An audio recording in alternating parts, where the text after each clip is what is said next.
à l'heure où on parle, vous êtes toujours optimiste quant à l'issue de ce scrutin?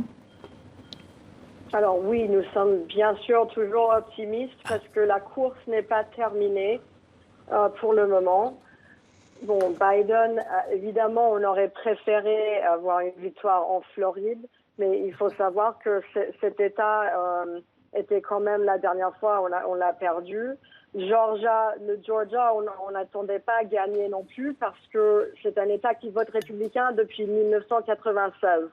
Arizona, depuis 1972, a voté démocrate une seule fois et là, on est en train de l'emporter. Donc, si les démocrates gagnent en Arizona, et on aurait changé cet État dans un champ de bataille pour les démocrates pour la première fois en 50 ans.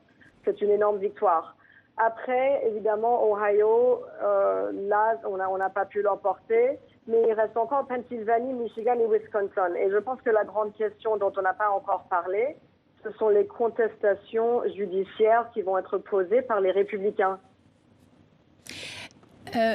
Quand même, tous les sondages prédisaient une large victoire, ou plutôt une victoire en tout cas de Joe Biden. Ce soir, quand même, il y a de la déception. Déception, on aurait bien aimé se réveiller à Paris avec une annonce d'une énorme victoire dans 50 États pour Joe Biden, mais le pays ne fonctionne pas comme ça. On a un pays qui est divisé politiquement.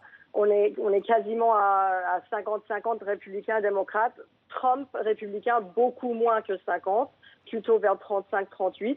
Mais en fonction de l'Electoral College, il y a quand même beaucoup de votes pour Trump et on peut pas, ça fonctionne souvent comme ça, qu'on n'a pas les résultats des élections le soir même de Election Day.